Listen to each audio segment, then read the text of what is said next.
ভেন্দি কাটোতে যদি বিজলীয়া ভাব আহে বা বনাওতে যদি লেথেপিয়া হৈ যায় চব্জিবোৰ তেতিয়াহ'লে এই ভিডিঅ'টো তেওঁলোকৰ বাবে যিসকলে জানে তেওঁলোকে ভিডিঅ'টো স্কিপ কৰিব।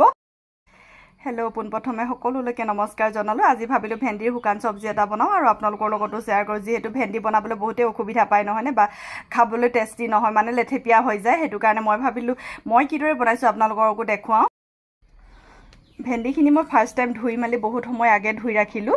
সেইটো কাৰণে ইয়াৰ পানীটো শুকাই গ'ল। ভেন্দি বনাবলৈ হ'লে পানী কেতিয়াও থাকিব নালাগে, বা ভেন্দিটো কটাৰ পাছত ধুব নালাগে, বা এই ঠাৰিটো হ'লেও আগতীয়াকৈ কাটিব নালাগে। এইটো ধোৱাৰ পাছতহে কাটিব লাগিলে। মই এইখিনি আগে ধুই মেলি ৰাখি থৈছিলোঁ, সেইটো কাৰণে ইয়াৰ পানীটো শুকাই গ'ল।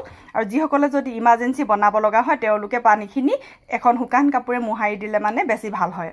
আৰু এফালে দি লৈছোঁ মই মিডিয়াম চাইজৰ দুটা পিঁয়াজকেইটা দীঘলীয়াকৈ কাটিছোঁ। আলু দুটা লৈছোঁ সৰু চাইজৰ, আলু দুটাও দীঘলীয়াকৈ কাটিছোঁ। আদা লৈছোঁ, নহৰু, এইখিনি মই পিচি দিয়া নাই, এইখিনি গোটা গোটা কৰি ৰাখিছোঁ।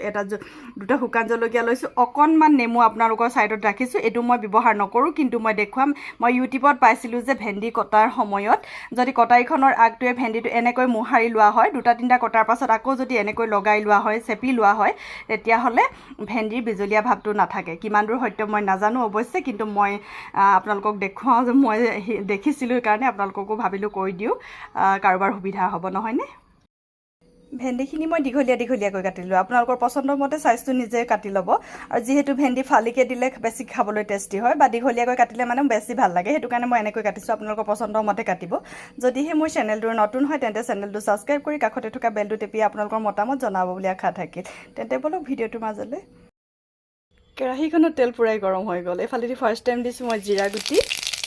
জিৰাখিনি ফুটাৰ লগে লগে বেছি গৰম হৈ গ'ল আৰু জলকীয়াকেইটা দি দিলোঁ। লগতে দি দিছোঁ পিঁয়াজখিনি,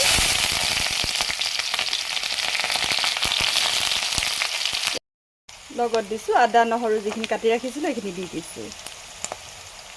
অকণমান সময় ৰঙচুৱা হ'বলৈ দিম। লগতে দি দিছোঁ প্ৰয়োজনৰ মতে নিমখ। অকণমান পিঁয়াজখিনি ৰঙচুৱা হ'ল, এতিয়া দি দিছোঁ মই প্ৰয়োজনৰ মতে হালধি, অকণমান ৰেড চিলি পাউডাৰ মিক্স কৰি লৈছোঁ। গেছটো কিন্তু একদম কম ৰাখিছোঁ। অকণমান গৰম মছলা দি দিছোঁ, যিহেতু এইখিনি মই ঘৰতে বনাই লোৱা। যিহেতু ভেন্দি সিজিবলৈ বেছি টাইম নালাগে, সেইটো কাৰণে আলুখিনি আগতে 50% বনাই লওঁ। এইখিনি আলুখিনি দি লৈছোঁ।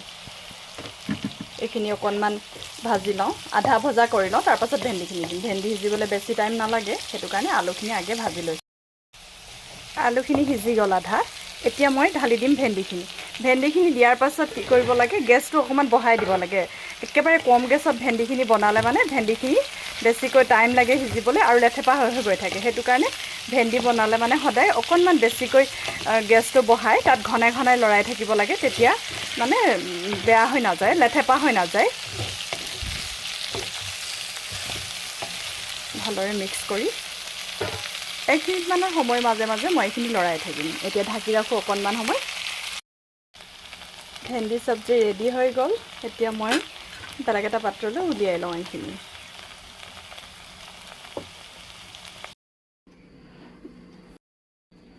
ভিডিঅ'টো চাই কেনেকুৱা পালে জনাবলৈ নাপাহৰিব। আৰু যিসকলে ভেন্দি খাই বেয়া পায় এইদৰে বনাই খাব, সঁচাকৈ খাবলৈ ভাল লগা হয়। আৰু যিসকলৰ ভেন্দি কাটোতে বিজলীয়া হয় তেওঁলোকে সেই নেমুৰ সেইটো এপ্লাই কৰি চাব পাৰে। তেন্তে পুনৰ এটা নতুন ভিডিঅ'ৰে আপোনালোকৰ মাজলৈ আহিম। Bye bye.